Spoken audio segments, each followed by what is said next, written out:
இன்றைக்கி நாங்கள் வந்து சீரக சம்பா நாட்டுக்கோழி பிரியாணி தான் செய்ய போகிறோம். அதுக்கு வந்து 2.5 கப் சாப்பாடு போட்டுக்கோங்க. அதுக்கப்புறம் கொத்தமல்லியும் புதினாவும் ஒரு கை போட்டுக்கோங்க. அப்புறம் 5 பல் சில்லி, அதுக்கப்புறம் லெமன் ஹாஃப், அப்புறம் சோம்பு, அதுக்கப்புறம் ஏலக்காய், பட்டை, அப்புறம் ஸ்டார் இது மாதிரி தெரில, கிராம்பு, அதுக்கப்புறம் பிரியாணி இலை, அப்புறம் நாட்டுக்கோழி நல்லா மஞ்சள் வச்சு போட்டுக்கோங்க. அதுக்கப்புறம் கொஞ்சம் கை அளவுக்கு வந்து கேஷ்யூ போட்டுக்கோங்க. அதுக்கப்புறம் 5 வெங்காயம், அதுக்கப்புறம் 3 தக்காளி நல்லா குட்டியாக நறுக்கிக்கோங்க. அதுக்கப்புறம் ஜிஞ்சர் கார்லிக் பேஸ்ட், அப்புறம் ஆவி நெய். இப்போ இதில் வந்து ஆயில் நல்லா போட்டு கொஞ்சம் நேரம் விட்டுக்கோங்க. அதுக்கப்புறம் பிரியாணி ஸ்பைசஸ்லாம் போட்டுக்கோங்க. ஒன்றா போடுறது நல்லதுங்க.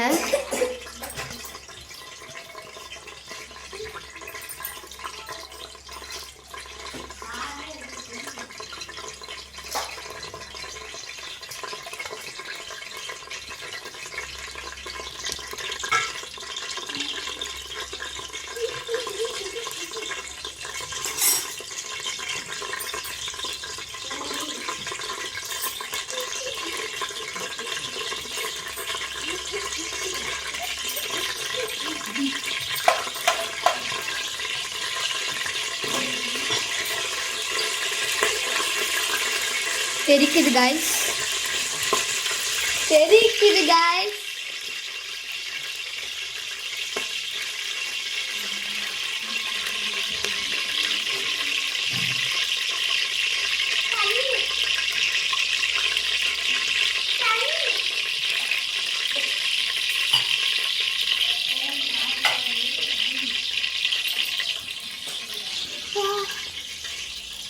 அப்புறம் கொஞ்சம் கேஷ்யூ வச்சுருந்தோம், அந்த கேஷ்யூவை நல்லா போட்டுக்கோங்க. அடுத்து நறுக்கி வச்ச வெங்காயத்தை போட்டு கலக்கிக்கோங்க. நல்லா பொன்னிறமாக நல்லா கலக்கிக்கோங்க. நல்லா ப்ரௌனிஷாக ஆகிற வரைக்கும் நல்லா கலக்கிக்கோங்க. இப்போ வந்து தியானா வாய்ஸ் 5 பச்சை மிளகாய் போட்டுக்கோங்க. நல்லா கோல்டன் ப்ரௌனிஷாக வர வரைக்கும் நல்லா வறுத்துக்கோங்க. நம்ம அதை நல்லா வறுத்து நல்லா ப்ரௌனிஷாக வர வரைக்கும் நல்லா வெயிட் பண்ணணும். போட்டிருந்த ஸ்பைசஸ் அதெல்லாம் கேஷ்யூ நட், பிரியாணி இலை, அப்புறம் கிராம்பு, சோளம், அப்புறம் ஏலக்காய், அப்புறம் ஸ்டார் இதோட ஸ்பைசஸ்லாம் நல்லா போட்டு நல்லா பொன்னிறமாக வறுத்துட்ருக்கோம். இதை நல்லா பிளாக் அண்ட் ப்ரௌனிஷாக வர வரைக்கும் வெயிட் பண்ணிக்கோங்க. நம்ம நல்லா வச்சுருந்த சீரக சம்பாவை எடுத்து பத்திரமா நல்லா ஊற வைங்க. ஒரு 11 o'clock போலே நல்லா வச்சுக்கோங்க. அப்போ தான் சீரக சம்பா நாட்டுக்கோழி பிரியாணி ரெடி ஆகும். இது எவ்வளோ நேரம் தான் நம்ம இப்படியே காத்துட்ருக்குது गाइस. பாருங்கள், நம்ம நான் தக்காளி எப்போ போடுவேன்னு சொல்லி தக்காளிக்கோசம் வெயிட் பண்ணிகிட்ருக்கா. நாங்கள் எப்போவுமே நாட்டுக்கோழி செய்கிறதுனால உடம்பு நல்லா ஆரோக்கியமாக இருக்குது. நாட்டுக்கோழியில் நல்ல சக்தியெலாம் இருக்கிறதுனால நமக்கு எல்லாரும் பெனிஃபிட்டாக தான் இருப்போம். இந்த இஞ்சி பூண்டு வேறு பாவமாக உட்காந்துட்ருக்கு. ஆனால் நாங்கள் இப்போ தான் அரைச்சி வீடியோக்கு எடுத்து வச்சோம். அப்புறம் அந்த லெமனும் தான் பாவம் गाइस. இது கொஞ்சம் நேரத்துக்கு முன்னாடி தான் இது பண்ணி வச்சுருக்குறோம். தயிரும் பாவம், இது எல்லாமே பாவம் गाइस. அதுக்கப்புறம் புதினா இதெல்லாம் எல்லாருமே கொத்தமல்லி புதினாலாம் உட்காந்து வெயிட் பண்ணிட்டு இருக்கிறது கஷ்டமா. நாங்களும் எவ்வளோ நேரம் தான் गाइस வெயிட் பண்ணுறது. இது ஊறிடுச்சு, பட் எப்போ ரொம்ப லேட் ஆகுதில்ல, சரி அட்லீஸ்ட் 1 hour 15 minutes ஆகும். நாங்களும் எவ்வளோ நேரம் தான் गाइस வெயிட் பண்ணுறது. பிளாக் அண்ட் ப்ரௌனிஷாக வரவே மாட்டேங்குது. இன்னும் ஒரு 5 minutesல பிளாக் அண்ட் கோல்டிஷாக அதாவது அழகாக இருக்கும். 5 minutesலாம் எங்களால் இப்படியே நின்று எடுத்துகிட்டு இருக்க முடியாதுன்றதுனால பாஸ் பண்ணி பண்ணிகிட்டு இருக்கோம். பாருங்கள் எவ்வளோ பிளாக் அண்ட் ப்ரௌனிஷாக வந்திருக்கு. ஆனால் ஒன்றும் லைட்டாக தான் வந்திருக்கு. தெரியுதா गाइस? நாங்கள் எப்போவுமே என்ன கோல்டு வின்னர் தான், அதுதான் உடம்புக்கும் நல்லது. அப்புறம் கீ எப்படி இருந்தாலும் அங்கே தெரியுதா எல்லாரோட இன்க்ரீடியன்ஸும் பட்டை, அதெல்லாம் போட்டிருக்கோம். பட் டேஸ்ட்டாக இருக்கும். நீங்களும் இது கண்டிப்பாக ட்ரை பண்ணி பாருங்கள். நம்ம புதினாவை பாருங்களேன், இது வீட்டு புதினான்றதுனால எவ்வளோ சூப்பராக இருக்குது. நல்லா வெந்துக்கிட்டு இருக்கு பாருங்கள், சூப்பராக வெந்துட்டுருக்கு. ஹலோ காய்ஸ், நம்ம ஒரு இப்போ அவசரம் வீடியோ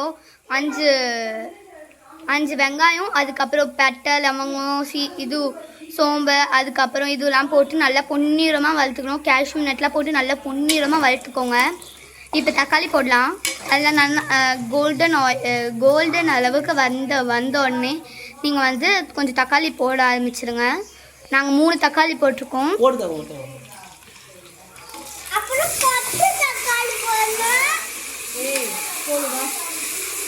எவ்வளோ மணக்கும். நீங்கள் செஞ்ச உடனே எல்லாரும் உங்ககிட்ட தான் வருவாங்க.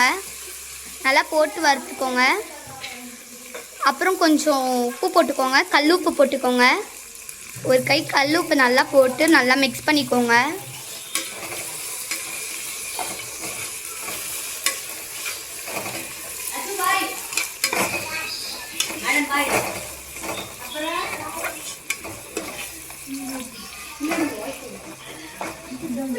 நல்லா கொஞ்சம் சிம்மு குறைங்க.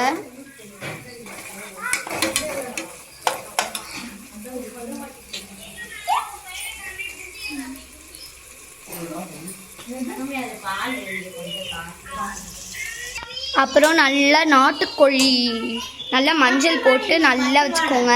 அப்புறம் இஞ்சி பூண்டு பேஸ்ட், அதுக்கப்புறம் கொஞ்சம் கப்பு தயிர், அதுக்கப்புறம் ஆவின் நெய் இதெல்லாம் அதில் ட்ரான்ஸ்ஃபர் பண்ணி வச்சுருக்கோம்.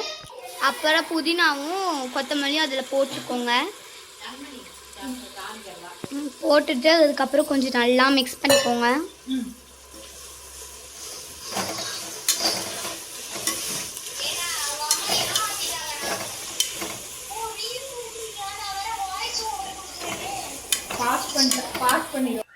அப்புறம் சீரக சம்பா 2.5 கப் போட்டு நல்லா ஊற வச்சுக்கோங்க. ஒரு அட்லீஸ்ட் 2 ஹார்ஸ் ஆச்சு. 2 ஹார்ஸ் பாருங்க, ஒரு 1 ஹார் ஆச்சு நல்லா வச்சுக்கோங்க. அப்புறம் பொன்னிறமாக வறுத்துக்கோங்க. எவ்வளோ சூப்பராக வந்திருக்கு பாருங்க. கேஷ்யூ நட்லாம் போட்டு அப்படியே பண்டரிங்காக வந்திருக்கு. இது வரைக்கும் இவ்வளோ அழகான சீரக சம்பா பிரியாணி நீங்கள் செஞ்சு பார்த்துக்க மாட்டீங்க. இதுக்கப்புறம் பார்ப்பீங்க. எங்களோட RDL Cuties சேனலை மறக்காமல் சப்ஸ்கிரைப் பண்ணுறங்க. அப்புறம் இப்போ இஞ்சி பூண்டு பேஸ்ட்டை நல்லா போட்டுக்கோங்க. நல்லா மிக்சியில் அடித்து இஞ்சி பூண்டு பேஸ்ட் கடையில் வாங்குறது பெஸ்ட் இல்லை, வீட்டிலே செஞ்சுக்கோங்க. நல்லா பாருங்கள், நல்லா போட்டுக்கோங்க. நல்லா போட்டு அதை கொஞ்சம் நல்லா போட்டுங்க. அது கொஞ்சம் நல்லா மிக்ஸ் பண்ணிக்கிறது நல்லதுங்க. அப்படின்னா ஒரே இடத்துல திட்டா நிற்குங்க.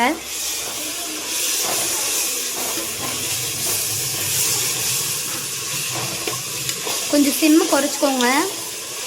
கொஞ்சம் சிம் இப்படி அடிச்சுக்கோங்க. நல்லா மிக்ஸ் பண்ணோன்னே எவ்வளோ அழகாக வண்டரிங்காக வந்திருக்கு பாருங்க.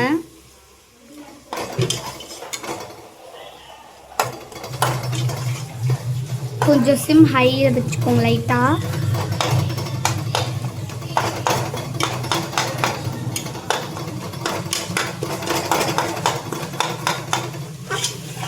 நல்லா சூப்பராக கடையில் பண்ணுற மாதிரி நல்லா சமைக்கணும். நம்ம வச்சுருந்த தயிரை நல்லா ஊற்றிக்கோங்க. நல்லா எல்லா இடத்துலையும் திக்கான எல்லா இடத்துலையும் ஸ்ப்ரெட் பண்ணுறங்க நம்மளோட திக்கான தயிரை. அது ஒன்றும் கொஞ்சம் தண்ணியாக இருக்க பகுதியாக பார்த்து ஊற்றுங்க. திக்காக இருக்கிறத ஃபஸ்ட்டு ஊற்றிட்டு அப்புறம் ஆயில் வரதெல்லாம் வண்டரிங்காக இருக்கும். இது வரைக்கும் யாரும் தயிர்லாம் போட்டு பார்த்துக்க மாட்டீங்க, ஆனால் பிரியாணி இப்படி தான் செய்வாங்க. சீரக சம்பானாவே எல்லாருக்கும் ரொம்ப பிடிக்கும். அவ்வளோ அளவுக்கு சூப்பராக இருக்கும். அப்புறம் சீரக சம்பாவை நல்லா கழுவி ஊற்றிட்டு மறுபடியும் தண்ணி பிடிச்சி வைங்க ஒரு நாளைக்கு கட்டி. அப்படியே எவ்வளோ அழகாக பொன்னிறமாக வந்திருக்கு பாருங்கள், கோல்டன் ப்ரௌனிஷாக. அப்புறம் வரமிளகா பவுடர் கொஞ்சம் போட்டுக்கோங்க. இப்போ கொஞ்சம் மல்லித்தூள் ஒரு ஸ்பூன் 2 ஸ்பூன் போட்டுக்கோங்க. வரமிளகாவை 2 ஸ்பூன் போட்டுக்கோங்க. நல்லா இது ரெண்டுமே கடையில் வாங்கினதில் வீட்டிலேயே அரைச்சது, காய வச்சு அரைச்சது. அப்புறம் இதை கொஞ்சம் நல்லா வறுத்துக்கோங்க. நீங்களும் கடையில் வாங்குற பிரியாணி மசாலாலாம் போடாமல் வீட்டிலேயே செஞ்சு பாருங்கள். டேஸ்ட் அவ்வளோ வண்டரிங்காக இருக்கும். அப்புறம் நம்ம நல்லா வச்சுருந்த நாட்டுக்கோழி எடுத்து ரெடியாக வச்சுக்கோங்க. அதுக்கப்புறம் கொஞ்சோண்டு மஞ்சத்தூள் போட்டுக்கோங்க. அது ரொம்ப வீட்டிலே வாங்கி செஞ்சு பண்ணனால ரொம்ப டேஸ்ட்டாக இருக்கும். கடையில் வாங்குறது அவாய்ட் பண்ணிக்கோங்க. இதை நல்லா மிக்ஸ் பண்ணிக்கோங்க. அப்போ தான் டேஸ்ட்டு ருசியாக வண்டரிங்காக வரும்.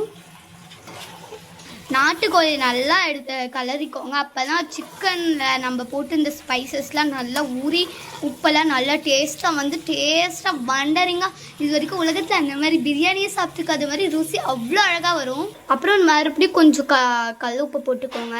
போட்டிங்கன்னா வண்டரிங்காக டேஸ்ட்டாக இருக்கும். அதை நல்லா மிக்ஸ் பண்ணிக்கிட்டே இருந்தீங்கன்னா டேஸ்ட்டு நல்லா ஊறும். ரொம்ப பாருங்கள், இது சேவல், அதனால் நல்லா சுடு தண்ணியை வச்சு அதில் ஊற்றிக்கோங்க. இதை நல்லா மிக்ஸ் பண்ணிக்கிட்டே இருந்தீங்கன்னா தீயாது.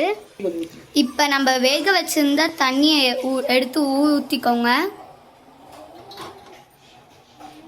அதை நல்லா நல்லா வண்டரிங்காக மிக்ஸ் பண்ணிக்கோங்க.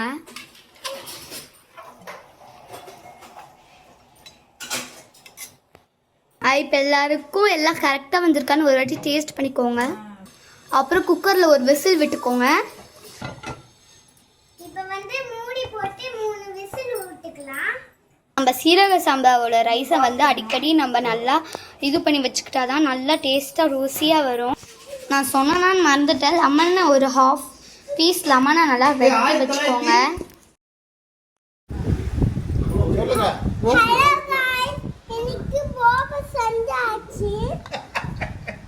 சொல்லுங்க. பிரியாணி ரெடி. பிரியாணி ரெடி. பாத்தீங்களா? வந்துச்சு பிரியாணி.